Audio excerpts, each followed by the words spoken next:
Saudações, família! Sejam todos muito bem-vindos, hermanos e hermanas. Nas sombras das montanhas de Sinaloa, onde o vento carrega segredos de disputas e poder, um homem viveu à margem da lei, mas ditou as regras de um dos impérios mais influentes do México.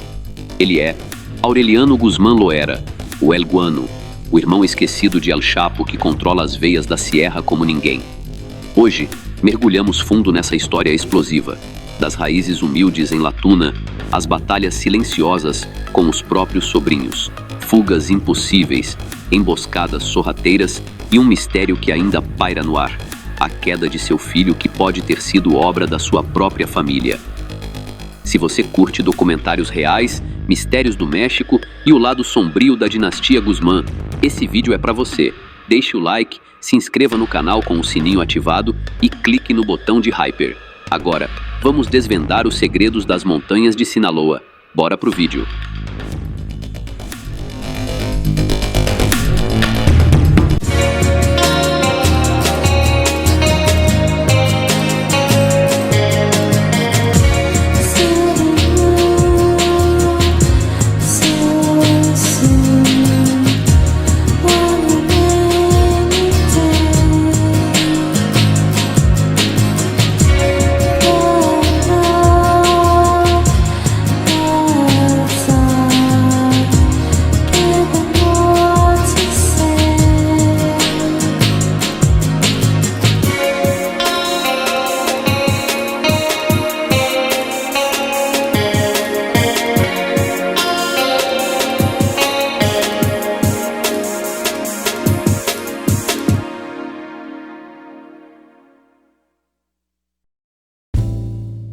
Enquanto a fama de El Chapo ecoava pelo mundo, poucos fora dos círculos mais fechados de Sinaloa percebiam a presença discreta, mas estratégica, de Aureliano nas fileiras do que se convencionou chamar de Cartel de Sinaloa.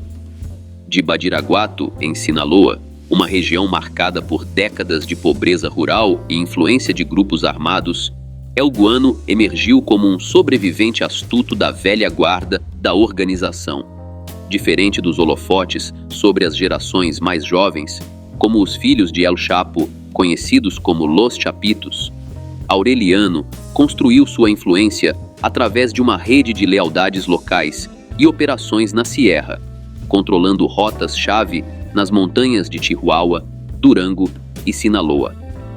Relatos de fontes jornalísticas mexicanas, como o Milênio, destacam como ele escapou de múltiplas operações federais, incluindo uma ousada fuga em julho de 2024, quando sua equipe de segurança foi desmantelada, mas ele permaneceu ileso, consolidando sua reputação como o último grande expoente de uma era de capos mais tradicionais e menos chamativos. Nas profundezas da Sierra de Sinaloa, onde as montanhas se erguem como sentinelas eternas e os vales ecoam com o sussurro do vento, nasceu Aureliano Guzmán Loera, ou El Guano, como o mundo das sombras o batizaria mais tarde. O ano era 1962 e o berço de sua existência era La Tuna, um vilarejo isolado e de beleza rústica em Badiraguato, o mesmo rincão montanhoso que viu o mundo de seu irmão mais famoso, Joaquim El Chapo Guzmán, dar seus primeiros passos incertos.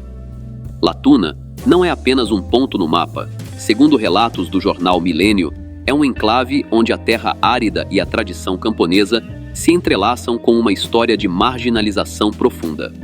Ali, famílias como a dos Guzmán Loera, descendentes de camponeses indígenas e mestiços, dependiam da agricultura de subsistência para sobreviver, plantando milho e feijão em solos exaustos. Mas a região, isolada por estradas precárias e anos de negligência governamental, há décadas se via compelida a recorrer a cultivos alternativos, como a erva e a papoula, que prometiam, ilusoriamente, uma saída da miséria rural. Essa era a tapeçaria social que moldou a infância de Aureliano, um menino exposto desde cedo a um ciclo de oportunidades limitadas, onde o trabalho no campo familiar não era só labuta diária, mas uma porta entreaberta para redes maiores de sobrevivência coletiva. Aos olhos de um documentarista, a juventude de El Guano revela-se como um retrato fiel das contradições da Sinaloa rural dos anos 1970 e 1980. Criado pela matriarca Maria Consuelo Loera, uma figura de resiliência lendária que, conforme crônicas do milênio, intercederia anos depois por seus filhos em momentos de crise, Aureliano viu o sol impiedoso.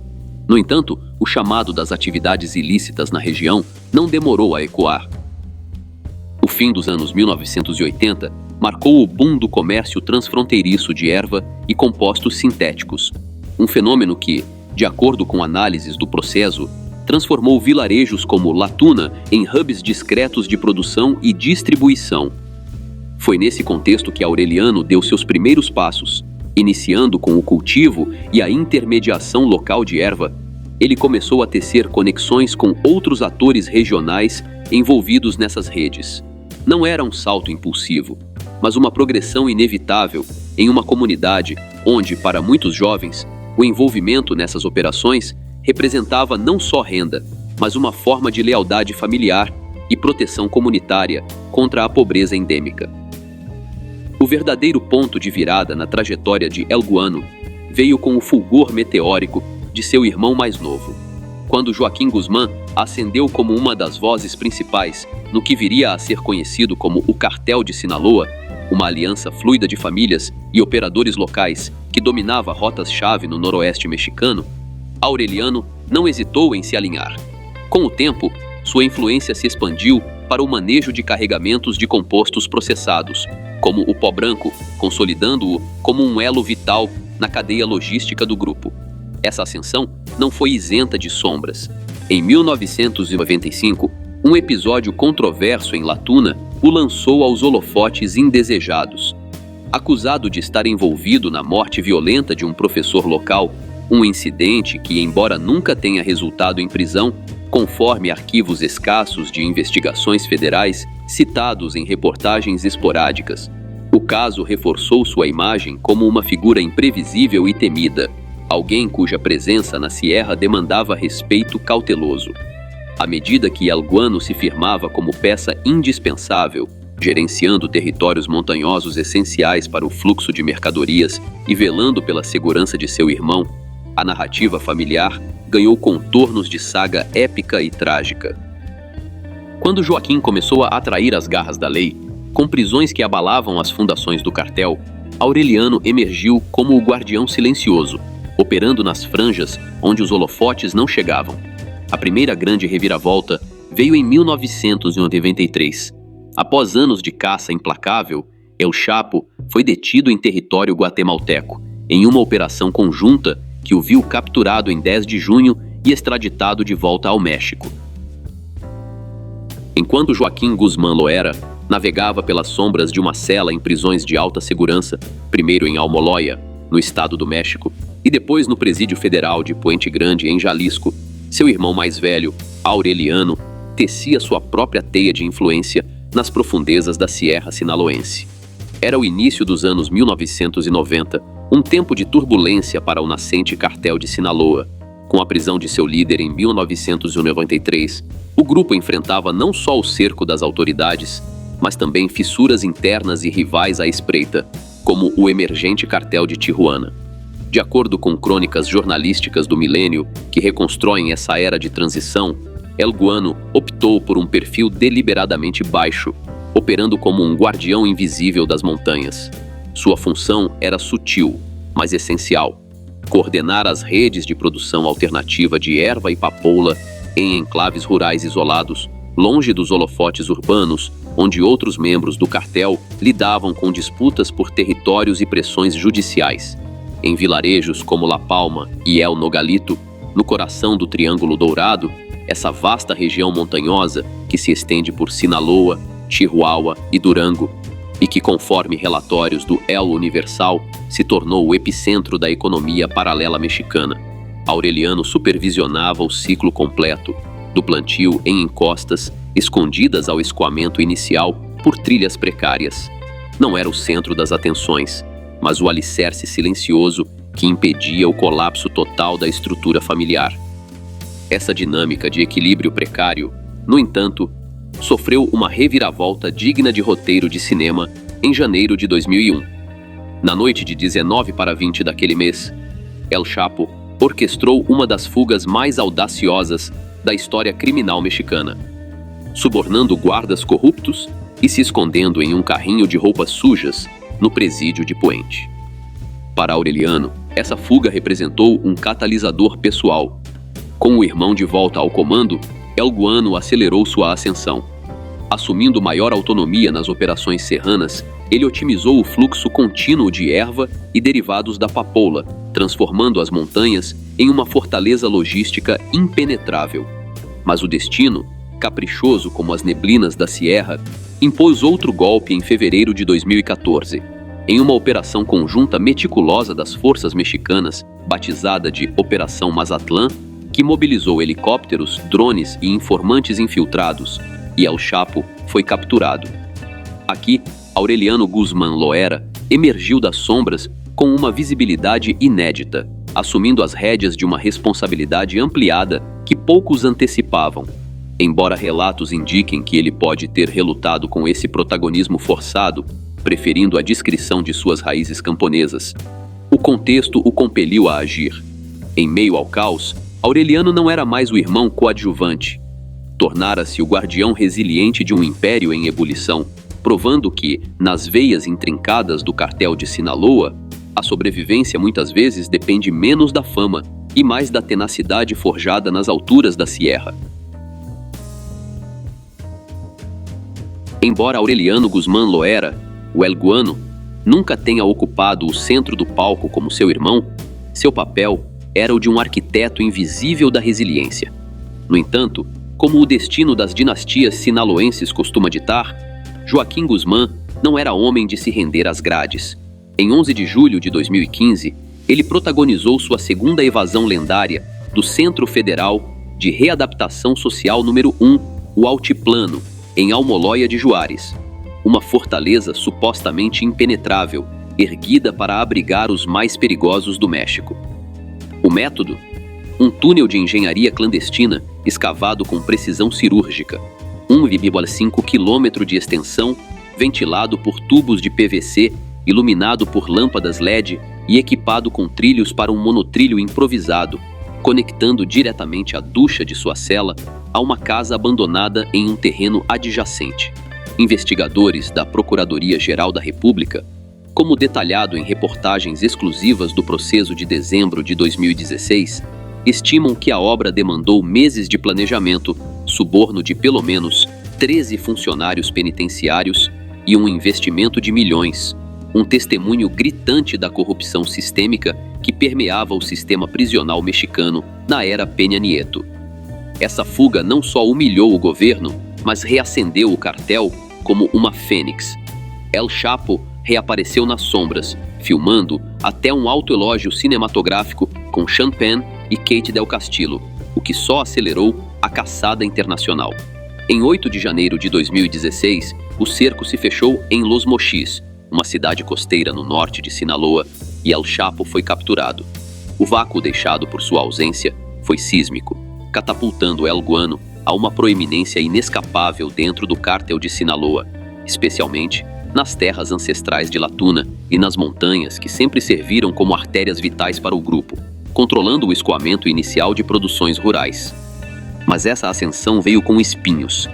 A partir da extradição de 2017, as dinâmicas internas do cartel entraram em ebulição, opondo a visão conservadora de Aureliano aos impulsos expansionistas de seus sobrinhos, os filhos de El Chapo, conhecidos coletivamente como Los Chapitos, Iván Archivaldo, Jesus Alfredo, Ovídio e Joaquim Guzmán López. Enquanto El Guano, com sua reputação de caráter resoluto e métodos tradicionais, buscava preservar o controle territorial na Sierra, priorizando lealdades locais e operações discretas para evitar holofotes. Os Chapitos, moldados por uma era de redes sociais e fentanil sintético, pressionavam por uma ampliação agressiva, ignorando as nuances do negócio herdado. Essa fratura geracional remonta a disputas iniciais por rotas em Culiacán e Badiraguato. Aureliano, que se via como o legítimo sucessor da linhagem Guzmán, acima até dos filhos de seu irmão, e se recusava a ceder fatias de influência, o que inflamou conflitos internos insanos. Para El Guano, esses embates não eram só por poder, eram pela sobrevivência de um legado forjado em terra árida, onde ceder significava perecer. Especula-se até sobre confrontos diretos entre as células leais a El Guano e as dos Chapitos, em uma disputa ferrenha pelo domínio das rotas e produções na Sierra.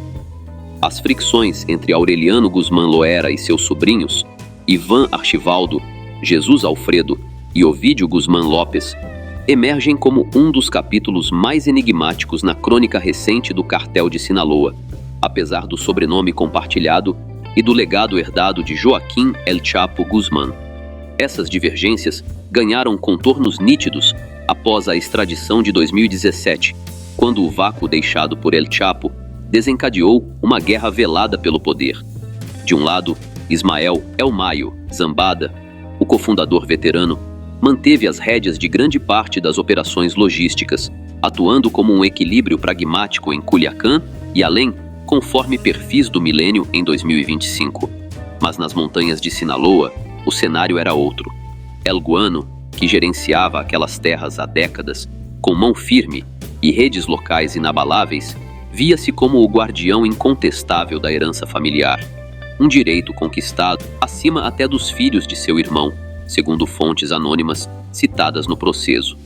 Os Chapitos, por sua vez, não abdicavam do que enxergavam como direito de sangue, impulsionados por uma visão mais audaciosa e midiática do império paterno.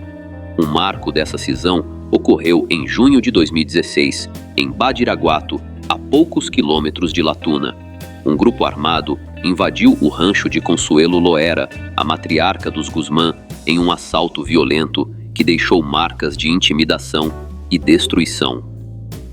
Embora as investigações oficiais, reportadas pelo processo na época, não apontem culpados definitivos, rumores persistentes, ecoados em crônicas do Rio Doce, ligam o episódio a uma facção próxima aos Chapitos insatisfeita com o controle serrano de Aureliano. A partir de 2019, as tensões explodiram. Disputas por corredores de escoamento e zonas de cultivo alternativo se tornaram mais visíveis, com emboscadas e bloqueios que, de acordo com reportagens do Rio Doce, fragmentaram o cartel em linhas familiares rivais. Enquanto os Chapitos pressionavam por uma modernização agressiva, incorporando tecnologias digitais e rotas sintéticas para o fentanil, como destacado em análises do Milênio sobre a evolução do cartel pós-2017, El Guano permanecia ancorado em táticas ancestrais, priorizando a discrição nas montanhas e lealdades camponesas que ele cultivara por gerações. O insano Culiacanazo, de 22 de outubro de 2019, quando Ovídio Guzmán Lopes foi brevemente detido pela Guarda Nacional em Culiacán e libertado em meio a um caos urbano com mais de 700 agentes sitiados e 14 quedas, conforme reconstruções do processo, só avivou as chamas da desconfiança. Rumores, ecoados em reportagens do Rio Doce, sugerem que Aureliano não endossou plenamente o apoio aos sobrinhos durante a crise, possivelmente vendo o episódio como uma imprudência geracional que expunha o cartel a riscos desnecessários, o que aprofundou o abismo familiar e alimentou narrativas de traição velada. Nessa teia de intrigas, o papel de Ismael El Mayo Zambada emerge como o fio condutor de um equilíbrio frágil. Cofundador do cartel de Sinaloa, ao lado de El Chapo nos anos 1990, Mayo sempre personificou a arte da invisibilidade, evitando os flashes da mídia e as disputas internas que dizimaram rivais. Após a extradição de Joaquim, em 2017, ele ascendeu como o timoneiro inconteste, orquestrando operações globais de uma rede de ranchos remotos em Durango e Sinaloa. No epicentro das montanhas, onde as discordâncias entre El Guano e os Chapitos fervilhavam por territórios e métodos, Mayo atuou como um árbitro astuto, não um ditador, mas um pacificador estratégico, permitindo que cada facção retivesse seus domínios. A Sierra tradicional para Aureliano, as vias urbanas e sintéticas para os jovens Guzmán, sem que um eclipsasse o outro. Sua visão pragmática, moldada por décadas de sobrevivência, antevia o perigo de uma implosão interna. Com a ascensão do cartel Jalisco Nova Geração que controlava mais de 30% das rotas mexicanas em 2024, segundo a DEA, uma disputa familiar seria autoeliminação coletiva. Mayo, assim, tecia pactos informais, como casamentos e favores, para sustentar a unidade aparente. Contudo, nem o mestre das sombras era imune ao tempo. Em julho de 2025, após anos de caça implacável, Ismael Zambada foi finalmente detido em uma operação conjunta Estados Unidos-México, um golpe que, conforme despachos iniciais do milênio, ocorreu em território fronteiriço e expôs fissuras na lealdade interna. Antes disso, indícios apontavam que Mayo inclinava-se por Iván Archivaldo Guzmán, o mais velho dos Chapitos, como herdeiro preferencial, uma aposta em juventude calculada, mas que irritou profundamente El Guano, cujas ambições pela Sierra o posicionavam como o sucessor natural da linhagem. Essa preferência, murmurada em vazamentos de inteligência citados no processo, não só cristalizou as divisões, mas reconfigurou o tabuleiro do cartel, deixando Aureliano isolado em sua fortaleza montanhosa e os Chapitos com uma vantagem tênue em um vácuo de poder que ainda ecoa nas veias sinaloenses. Embora os maiores embates de Aureliano Guzmán Loera, o El Guano, pareçam entrelaçados à sombra de seu irmão, essa figura da velha guarda sinaloense carrega cicatrizes pessoais que transcendem as rivalidades fraternas. Um dos capítulos mais nebulosos de sua saga é o suposto confronto armado contra seu filho em 2021, um episódio que até hoje paira entre fatos fragmentados e ecos de boatos, alimentando debates incessantes nos círculos investigativos mexicanos. Tudo teria eclodido em 16 de agosto, nas encostas acidentadas próximas a Badiraguato, o berço da dinastia Guzmán, onde um grupo de homens ligados à facção de El Guano foi surpreendido em uma emboscada brutal. Relatos iniciais, sussurrados em fontes como o Rio Doce, que cobriu extensivamente a escalada de conflitos na Sierra Sinaloense naquele ano, apontam para mais de uma dúzia de quedas, incluindo o jovem herdeiro de Aureliano, que supostamente assumia papéis crescentes nas operações locais de produção alternativa. O jovem, cuja identidade nunca foi divulgada oficialmente, teria sido pego no fogo cruzado de uma investida que cheirava a acerto de contas internas. O que torna essa narrativa ainda mais intrigante é o dedo apontado para os Chapitos, Iván Archivaldo, Jesus Alfredo e irmãos, como possíveis arquitetos da manobra. O ataque poderia ser uma jogada calculada para desmantelar o controle serrano de El Guano, consolidando territórios vitais para o fluxo de rotas montanhosas, em uma região onde o silêncio é lei e as autoridades federais lutam por acesso, com estradas controladas por clãs armados e informações filtradas por medo. Números exatos evaporam como névoa matinal. O que se sabe é que o incidente deixou um rastro de 12 ou mais baixas, sem prisões ou perícias conclusivas.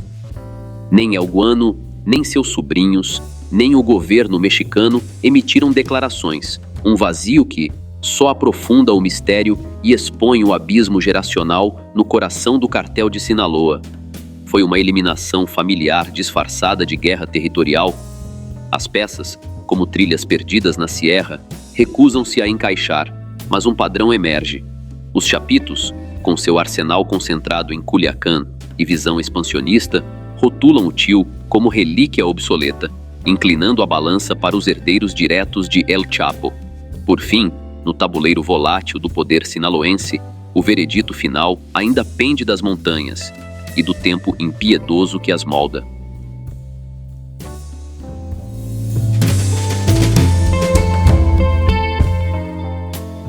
Salve, família!